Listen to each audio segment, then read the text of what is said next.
Les intempéries d'une rare violence qui ont touché le littoral des Alpes-Maritimes samedi soir dernier étaient prévues et les risques d'inondation connus, leur ampleur, les très nombreuses victimes nous peinent tous et notre Assemblée a exprimé sa compassion. Nous voulons croire que la reproduction de ce drame n'est pourtant pas une fatalité, car si la nature est une force non jugulable, l'activité humaine ne doit pas aggraver les conséquences des intempéries en créant les conditions de la catastrophe. Je sais que le souci de la vie de nos concitoyennes et de nos concitoyens est partagé sur tous les bancs de cet hémicycle. Aussi, sur ce sujet, j'en appelle au consensus républicain autour de l'idée de la réparation écologique de notre territoire pour prévenir des catastrophes à venir. Car nous le savons, ce genre de phénomène météorologique extrême est amené à se répéter et peut-être à s'intensifier du fait du dérèglement climatique contre lequel nous devons agir. Et c'est tout l'enjeu de la COP21 qui se tiendra au Bourget dans maintenant quelques semaines. Renaturer la ville est donc une ardente priorité pour réparer les erreurs de l'urbanisation des années 70 à 90 et protéger ainsi les habitantes et les habitants de notre pays. Cela signifie que des moyens conséquents doivent être consacrés à cet objectif. Pour éviter que la densification ne se fasse aux dépens des espaces naturels en ville, la loi ALUR a d'ailleurs introduit un coefficient de biotope. Cette mesure visait à favoriser le maintien ou le renforcement de la biodiversité et de la nature en ville, en réservant lors d'opérations de construction neuve, rénovée ou réhabilitée une part de surface non imperméabilisée ou éco-aménageable. L'effectivité de cette mesure est essentielle. Alors, Monsieur le Premier ministre, ma question est la suivante. Quelle politique de réparation des dégâts de l'urbanisme incontrôlé comptez-vous mettre en œuvre dans les semaines et les mois qui viennent pour faire que la France, en prenant le chemin de l'écologie, garantisse au mieux la sécurité de ses habitants ?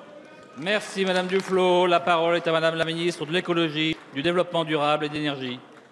Merci Monsieur le Président, Madame la députée, Mesdames et Messieurs les députés. La catastrophe aux conséquences dramatiques qui a frappé les Alpes-Maritimes est le résultat en effet d'événements climatiques particulièrement violents et géographiquement particulièrement concentrés. Ce département avait déjà payé un lourd tribut à des phénomènes climatiques extrêmes en 2010.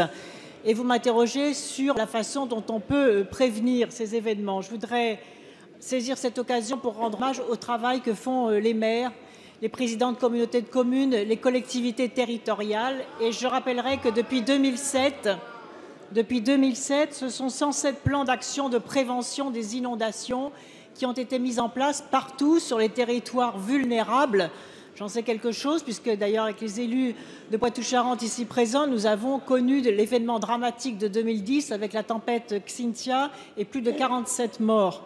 Et donc, par conséquent, je sais quel est le traumatisme subi par les territoires, par les familles, puisque à l'heure où je vous parle, ces traumatismes ne sont toujours pas réparés.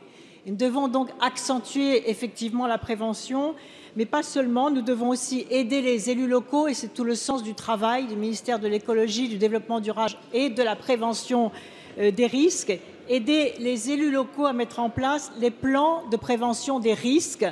Et là aussi, je voudrais saluer l'engagement des maires de toutes les communes qui sont sujettes, exposées aux inondations, puisque la carte que j'ai rendue publique il y a quelques mois montre que 17 millions de Français habitent des zones exposées au risque d'inondation.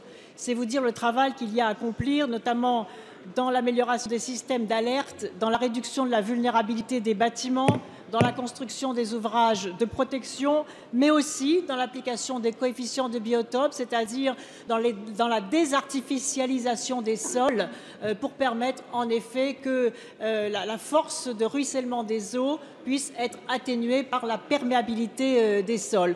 Je réunirai dans les